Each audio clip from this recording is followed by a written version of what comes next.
Olá! Hoje a gente vai mergulhar, assim, fundo no capítulo 15 do livro de Números. Uhum. É um trecho que traz regulamentos bem importantes, né, para os israelitas sobre como viver, como adorar, já pensando na entrada na Terra Prometida. Exato. Vamos falar de leis sobre ofertas, a diferença que é crucial entre pecados intencionais e não intencionais, e um mandamento visual bem interessante no final. E é fascinante, né? Porque o capítulo não só detalha a lei ritualística, mas, ajuda a formar a identidade da comunidade. Sim. E até define o lugar dos estrangeiros que viviam com eles perante essas mesmas leis divinas. É bem rico. Ok, então vamos começar por essas ofertas. O texto é muito detalhado. É verdade. Fala das ofertas que acompanhavam os sacrifícios de animais, medidas certinhas de flor de farinha, azeite, vinho, para cada animal, sabe? Cordeiro, carneiro, novilho. Uhum. Tipo, para um cordeiro, era 1/10 de efa de farinha, que era uma medida da época, né? Com 1/4 de hin de azeite, outra medida. E a mesma quantidade de vinho. Uma precisão notável. Exato! E o objetivo era esse aroma agradável ao Senhor. Essa precisão toda, o que ela sugere pra gente sobre a relação que eles buscavam ter com Deus, hein? Olha, é uma ótima pergunta. Essa precisão toda, ela sugere que cada detalhe do culto importava muito. Era uma forma de demonstrar, assim, uma reverência total, obediência. Entendi.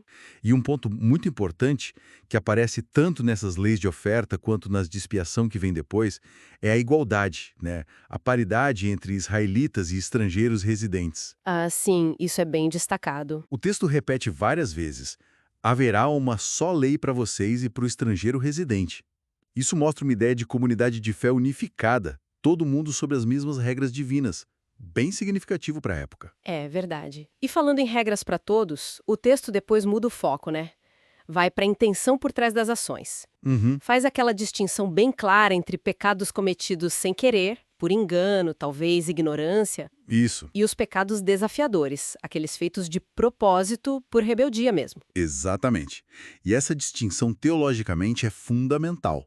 Se o pecado não era intencional, da comunidade inteira, a expiação era com um novilho e um bode. Certo. Se fosse só uma pessoa, uma cabra, o sacerdote fazia o ritual e vinha o perdão.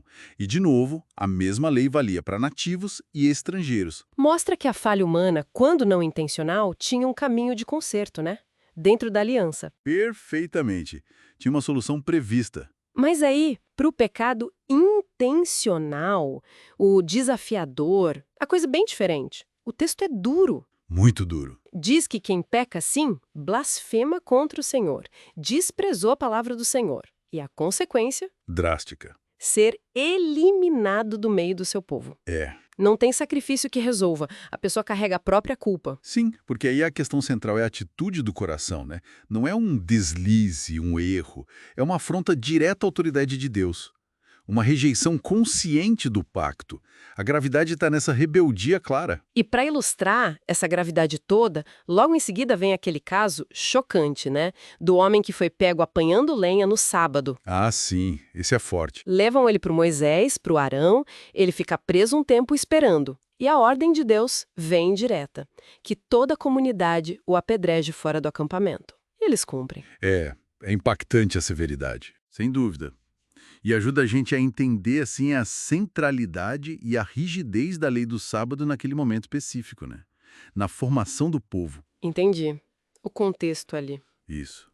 O sábado era um sinal importantíssimo da aliança, um pilar da santidade que Deus exigia. Violar publicamente ali no deserto, enquanto as normas estavam sendo estabelecidas, era tratado com extrema seriedade para reforçar o mandamento. Faz sentido.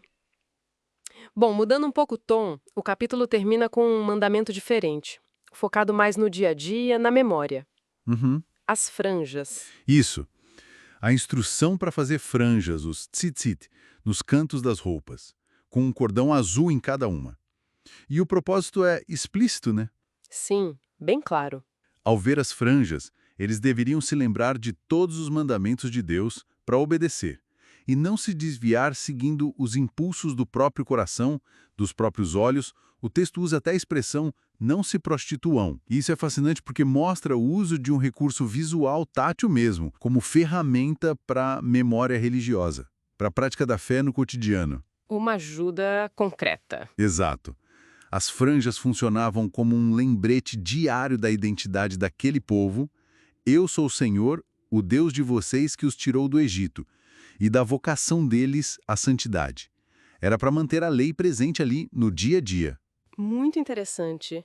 Então, para a gente fechar, Números 15 trouxe essas leis super detalhadas de ofertas, a inclusão dos estrangeiros nessas leis, que é um ponto importante, Sim, a distinção vital entre pecado intencional e não intencional e as consequências bem diferentes, certo. aquele exemplo extremo da violação do sábado e, por fim, o mandamento das franjas como esse lembrete visual constante para a obediência. Exatamente. Cobrimos bem os pontos-chave. E tudo isso junto, essa combinação de rituais detalhados, leis sobre intenção, consequências às vezes bem severas, e esses lembretes visuais nos leva a pensar, né?